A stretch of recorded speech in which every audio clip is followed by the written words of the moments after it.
So what I'm doing today is I am separating cream. We've gone back to milk and chlora once a day, and we had the calf on her. So we had Rosie on her, and it's called calf sharing, which means that we only have to milk once a day. We would separate Rosie at night, and then we would milk chlora in the morning and then put them together during the day, and we wouldn't have to milk in the evening or anything like that.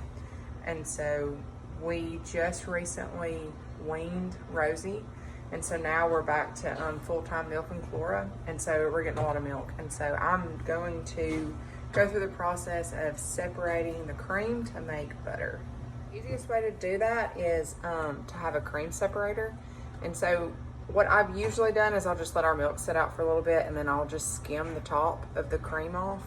But I've been doing that lately, and my butter's not setting up. And so I decided that since we're now settled in the house and everything, to go ahead and pull the cream separator out and try that and see if it makes a difference.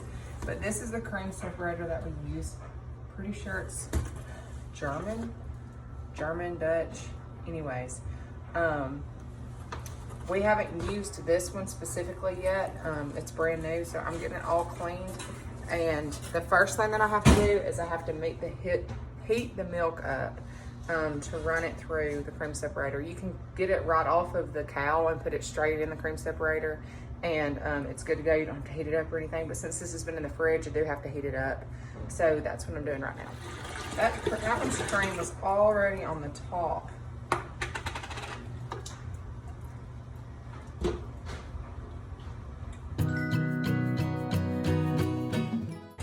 I usually save I do like a week's worth of milk because we just don't go through it that fast.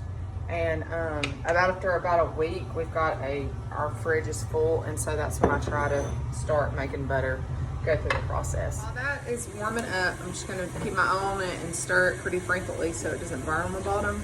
But I'm going to start putting together our cream separator. I haven't done it in a while, so I'm having to go by the directions. So it's gonna take just a minute to get this thing all put together. But here we go.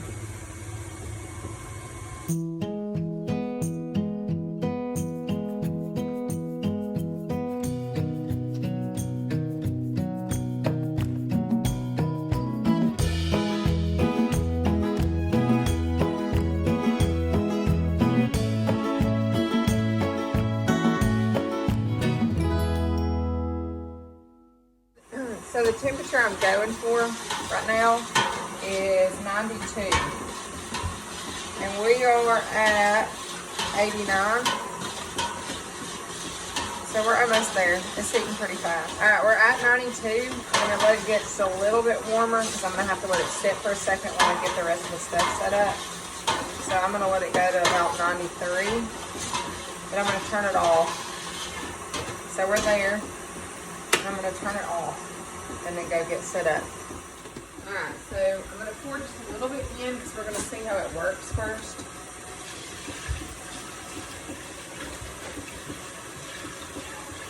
I'm not gonna pour this whole thing in there. I wanna see what it does. And then I'm going to turn it on. So I've got the machine on.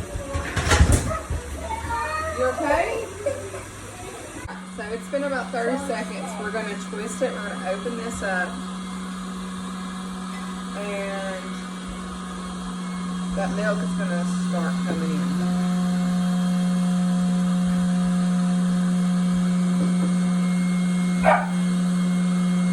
How's it doing? First go. You're looking better.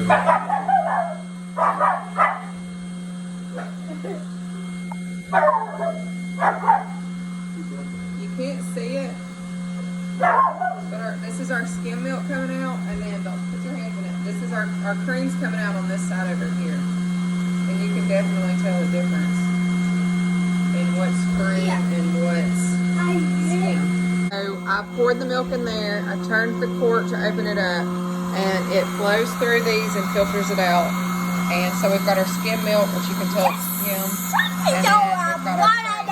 See how creamy that is? So now it's done filtering through, but I've got still some cream stuck in there. So what I'm going to do is I'm just going to get a cup and dip some of this skim out, and I'm going to pour it in the top, and that's going to help push some of that cream out on that side over there. So we raise pigs, and we don't have pigs right now, so what we're doing is we're still saving the skim milk for them because I hate for anything to go to waste. And what I'm going to do is I've got a huge Tupperware thing at my feet. I'm going to dump it into this, and then we will put it in jugs and freeze it for the pigs until we have pigs in a few months. So this is the cream right here. That's the heavier. It's filtering out. It's coming from the top. It's filtering out because it's heavier, so it comes out that side. And then this is the skim milk. It doesn't have any cream in it. The cream's what makes our butter.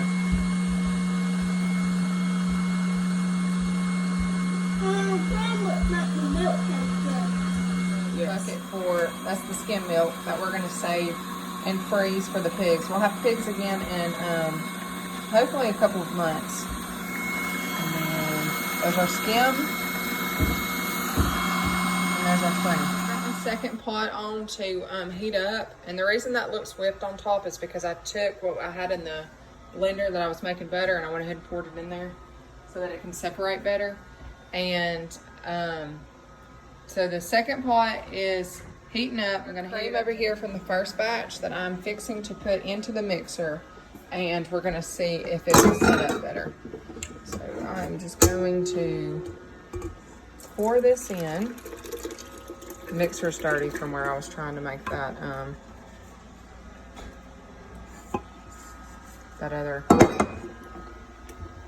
to get that other cream. All right, here we go.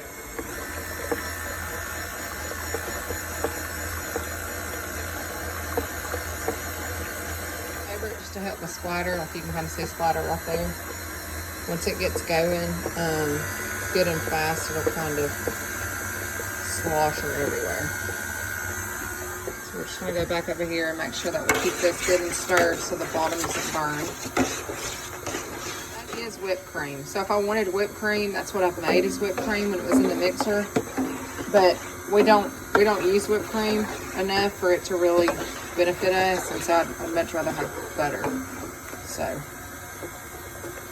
but that is technically homemade whipped cream. You can add sugar and stuff to it, but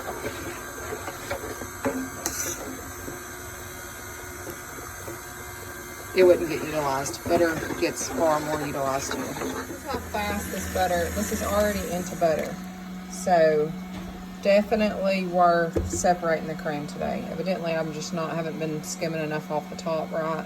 So we've already got butter. That's butter. Within 10 minutes, our butter's done. And so now I'm going to rinse it and get it ready to go. I've got my butter, and it's really mushy because that milk was warm from where we put it in the cream separator. What I could have done is I could have put the cream in the fridge for a few hours and let it get cool again. And then it probably would have made this process a little bit easier because this is pretty mushy from being warm. But what I'm doing right now is I'm just trying to get all the buttermilk that I can out of it because it'll stay fresher longer. But I just want to squeeze as much of the water out of it as I can. You can also do this with a wooden spoon. Because it doesn't stick as much to a wooden spoon, but I always end up just using my hands. My hands are clean, and this is just what I end up doing. And what I'm probably going to do is usually I just go straight to wrapping this, but I think I'm going to put this one in my butter mold. I have a butter mold, and I'm going to put it in the fridge for a little while and let it mold up, and then I'm going to super cold water. And then I'll put it in the freezer to freeze in the block. Just trying to get all that buttermilk out. I'm going to squeeze all the water out.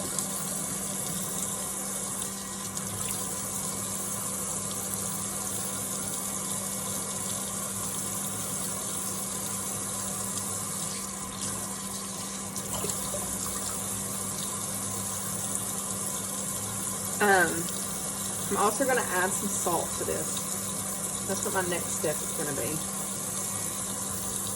So I'm just going to pour this out. Alright, so I got my butter. And I'm just going to add some salt to it. And now I'm just going to work that salt in with my wooden spoon.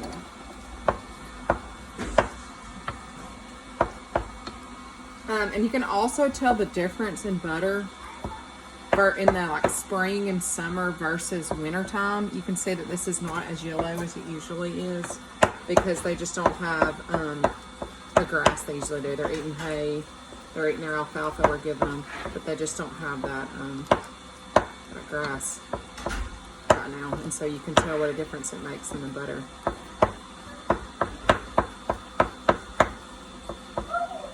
Alright, I'm fixing to put it in the butter mold. This piece slides into this right here. You put the butter in this right here, and then when it's hard, you just push this, push that on the top right there, and then that'll pump it out. That's what we're getting ready to do. 9 times out of 10, I do not use this butter mold. I just roll it and form it into balls, and then I just plastic wrap on it. But since this one is a little bit more whipped, it's more like whipped butter, I'm gonna let this one go in the mold and sit in the fridge for a while and get kind of hard.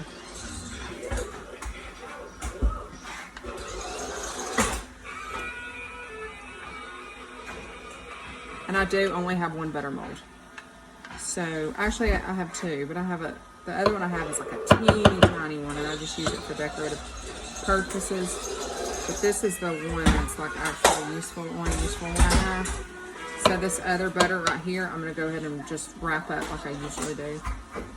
So there it is. I put like a piece of plastic wrap over the top of it, and then I'll put it in the fridge and kind of let it harden and form that, and I'll show you what it looks like later. This is the way that I usually do it. Just get it, and I kind of put about how much I think that we can use within a week when we get it out of the freezer. And I just kind of make it into a ball, and then I'll just roll it up.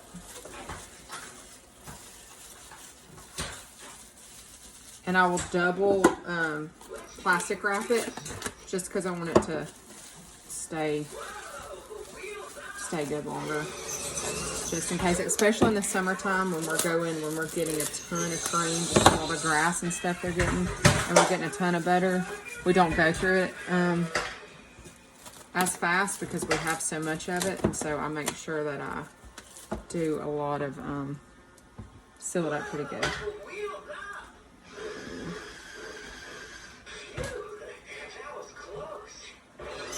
There's a million ways to do this, and I've read up on some, but then I feel like there's a time that you just do what works for you and you just go for it. I'm all for learning new stuff. That's not what I'm trying to say, but this is what works for us. The butter molds, they're great, and I love that butter mold, but you saw how big that mold is too, and so that's a huge thing of butter that we may or may not go through that fast. Since this is fresh butter, you don't want to let it sit too long. But this is what works. And even what we'll do sometimes is I keep it in the freezer. Those scissors don't work. And we'll even just cut off what we need from a piece in the freezer, and then put it back in the freezer. So we'll use the butter frozen, especially for cooking something. Not like really spreading it on anything, but just cooking it. We will we'll do it that way. Just cut off a piece from a frozen block in the freezer, and then just throw it back in the freezer. I do keep some fresh in the fridge, but. Mama, could you break this? Could you break this? Yeah, hold on just a second. I got butter hands. I'm trying to bring it out to look on my